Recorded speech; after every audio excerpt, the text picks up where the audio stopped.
Hey guys, we are gonna really quickly go over, because I think you'll catch on relatively quickly, to drawing three-dimensional figures.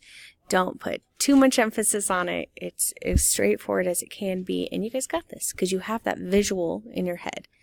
Now we just need to get it on paper.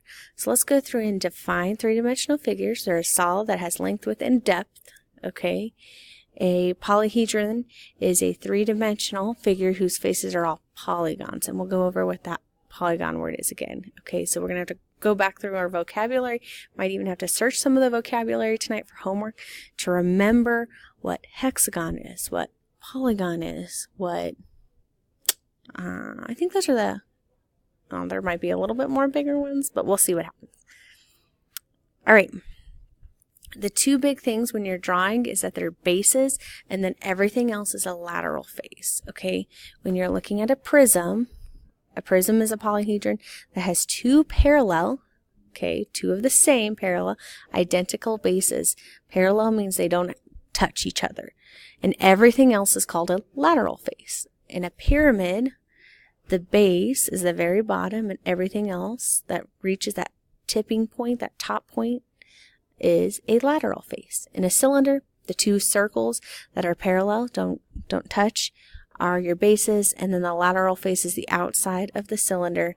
A cone, the base is a circle as well, and the outside of the cone is the lateral face. Okay? So the two things that you need to know are bases and lateral faces to draw them. Let's go ahead and jump into our examples. We're just going to sketch. We're practicing our sketching skills of a square prism. So a prism has parallel, identical, and square, so everything's a square. We're just doing our best at sketching. Everything's a square, so I'm trying to make these look like squares. There we go. They might not look all the best, but they're all squares, okay?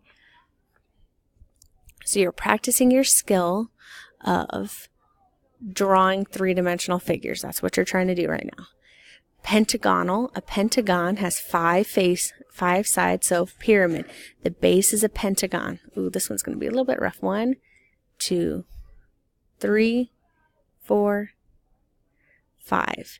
And then everything else, it's a pyramid, so it's going to come to a point. Maybe I should have started there. Get your handy dandy eraser going. It's a pyramid. So everything's going to go to this point right here. 1, 2, 3, 4, 5.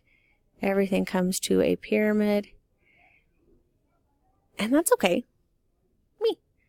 As long as I get your point and you're doing an okay sketch. Obviously, my prism was much better. Oops. All right.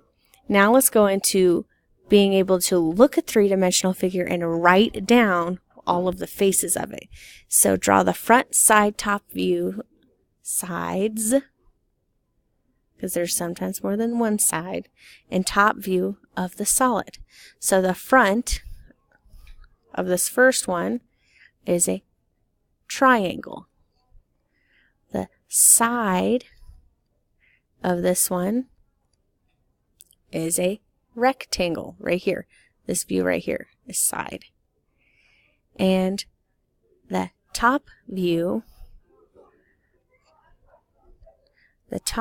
so looking from up here, okay, you got to use your abstract thinking here, is also going to be a rectangle. Number 4.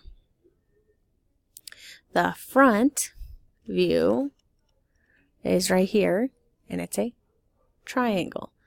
The side view right here is a triangle. The top view from right here, we're going to look straight through it, and is a rectangle. It's that base. Okay. Number 5. Front. The front view is a rectangle. The side is a rectangle. And the top is a circle. So here we were making the words into something three-dimensional. Here we were making something three-dimensional broken up into two-dimensional parts. All right, let's go ahead and jump into these on your own. Go ahead and make these three-dimensional figures into two-dimensional figures and press play when you're ready to check your answers. All right, here's what you should have got. Go ahead and try this on your essential question, and your checkpoint is ready to go. I hope you guys are having a good day. I'm glad you're here. Later, gang.